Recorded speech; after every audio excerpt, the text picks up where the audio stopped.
Hello friends, welcome back to Cosmopolitan Cornbread. My name is Constance and this is my next video for March Canning Madness, which is an open collaboration going on all through the month of March. I started doing this a few years ago, and an open collaboration means anybody can participate.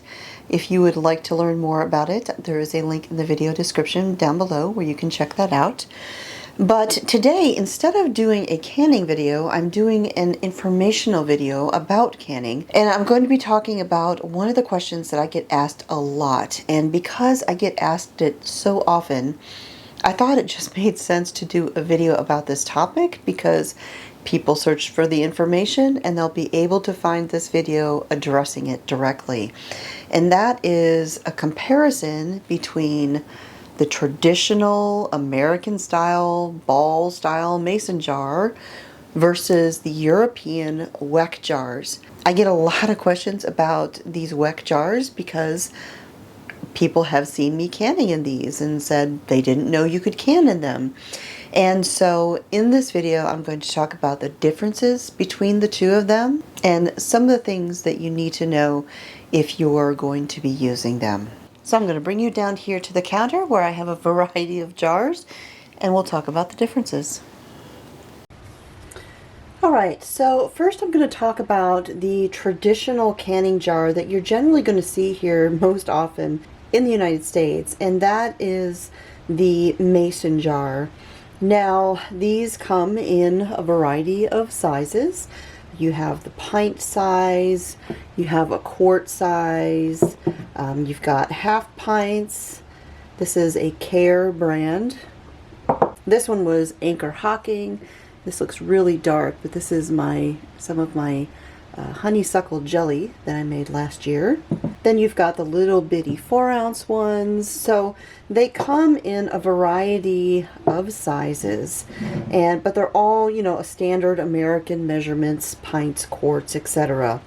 And with these types of canning jars, you would use a ring, whether it is the regular mouth size or the wide mouth size. And then you would use the metal lids. Looks like my superb lids here. And these lids are generally accepted to be a one-time use lid. So you use them one time for canning, and then you're not supposed to can with them again. Now, I do often hang on to a lot of my lids just to use for storing things and things like that. I will confess to you that during the time of the vid, when canning supplies were very, very scarce and almost impossible to find, I did experiment a bit with reusing these for canning, and I had 100% success with that. Now, they don't guarantee that they're going to work, of course. If you do that, you are taking it into your own hands, knowing that there's some risk involved there. But I figured out that in a pinch I could do it. Of course, that's not something I do on a regular basis because canning lids are readily available now. They're fairly inexpensive, and it's always good to start with a new lid when you're canning stuff, just as a general practice, because that is what they recommend anyways. These mason jars are good for high acid foods that you can process in your hot water bath canner or your steam canner like you see me use often. And they are good for your low acid foods that you would process in a pressure canner like these carrot sticks here. So then we'll talk about the WECK jars. Now, these are the jars that you're generally going to find in Europe. These are kind of like the ball canning jar of Europe. They're very common over there. You don't see them as much here. Now, I purchased all of mine through Amazon. Now, they do cost a bit more than the mason jar, American type of jar, but I bought these just a little bit at a time, a box here and there. And when I bought these, they cost much less than they do now, kind of like everything else nowadays. Now, just like the mason jars, the WECK jars come in a variety of sizes. I've got these little ones that I keep many of my spices in. There's these taller ones that I keep the spices that I use more often in. I've got a few of these bigger jars. I've got this bigger one that I keep some of my bulk spices in. And then you've got like the shorter kind of squat sized ones, and you've got taller, more cylindrical shaped ones. And you've even got bottles of varying sizes as well. I like to put my elderberry syrup in ones like this. Now there's two major differences between the mason jars and the WECK jars. Number one being the tops of these WECK jars. So as you can see, the lid of the WECK jar is glass, and so it's not one-time use metal that's going to rust or anything like that. You can use these glass lids as often as you do the jar itself. And then rather than a metal ring and disposable metal lid for the mason jar, the WECK jars have a rubber gasket and these little metal clips that hold the lid on. So to open these, you just pull up on the little clip here, just like that. Pull off the lid, and then you've got your rubber gasket there. And then to close it, you would very simply take this gasket, center it on the lid, flip it over, center it on the top, and then you just take your little clips and you clip them back on, just like that. And then they're on. Now, when you're canning high acid foods in a hot water bath or a steam canner, you would do it just like this. You'd use the two clips with your gasket and lid, and it would be just fine. But if you've seen my video where I canned Sloppy Joe mix, I did that in a pressure canner, and what you would have noticed, or what you may have noticed, is that when I was doing this in the pressure canner, I put 3 clips on. That is the recommendation for a WECK jar when it's going through a pressure canning process. So when you've canned your foods in the WECK jars and it's time to check the seals, you would just simply remove the clips, because you're not going to use these when they're being stored in your pantry. And you would just lift with the lid and make sure it doesn't come off. Very similar to a mason jar. So one of the neat things about these jars is this gasket. When these jars are sealed and they're sitting on your pantry, this little tab that's right here on the side of the gasket actually points downward when it's sealed. So you can look across your pantry shelf at all of your WECK jars that have canned goods in them. If for some reason you had a seal that failed, you would know immediately, because the gasket would be sticking straight out. And so that's a quick tell that you've got a seal failure in there.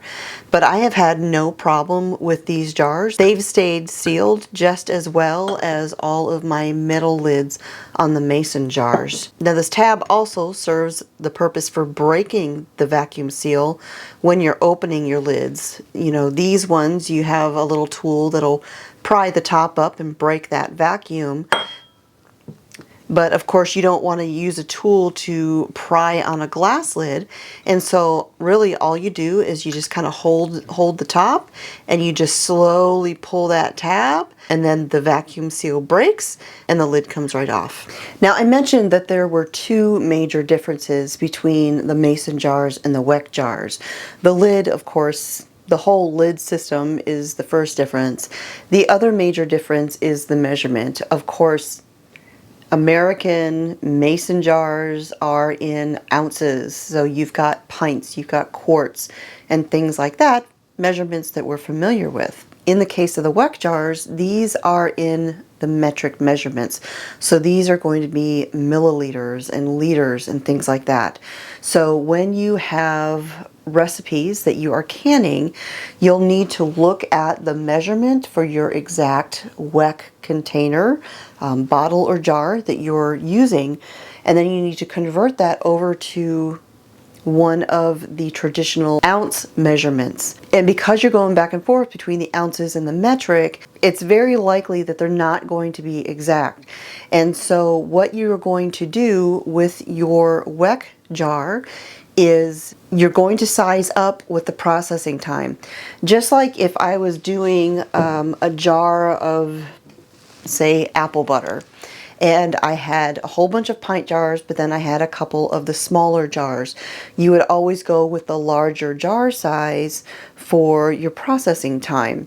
Or if you're using some of those jars that are like the 3/4 quart, the 3-cup mason jars, you don't see those as often, but they're out there. They're often used for asparagus.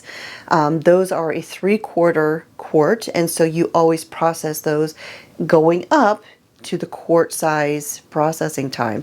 And you'll have to do the same with these WECK jars. And so you would just have to do that conversion for the processing. It's not a big deal, but it is something to keep in mind. I invested in a bunch of these WECK canning jars back around the time of the vid, when canning supplies were next to impossible to find.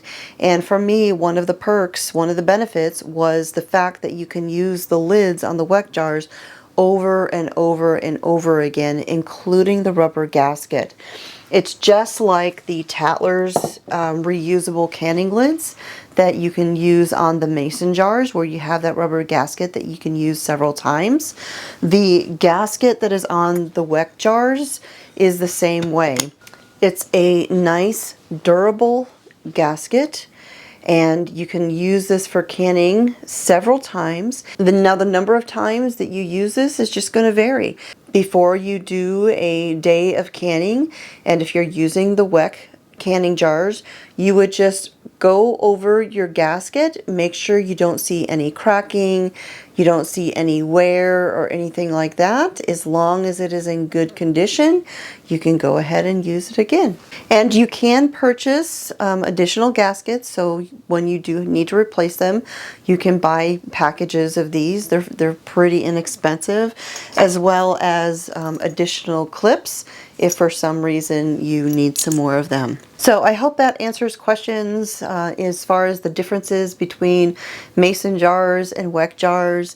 Yes, you can in both of them. And again, if you're pressure canning with the WECK jars, you just want to use 3 clips instead of the 2 that comes with each jar. So that is all I have for today for y'all.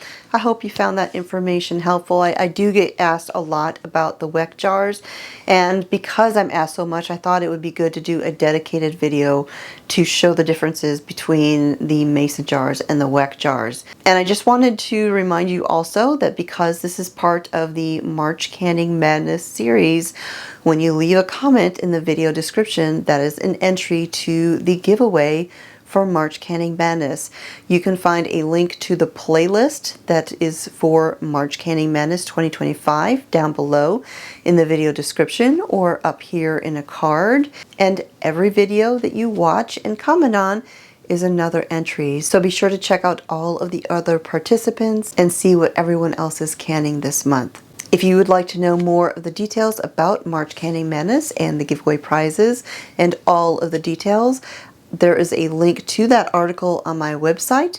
You can see that in the video description down below or in a card right up here as well. So that is it for today, friends. Thank you for joining me here again at the homestead. My name is Constance from Cosmopolitan Cornbread. God bless, and I'll talk to y'all next time.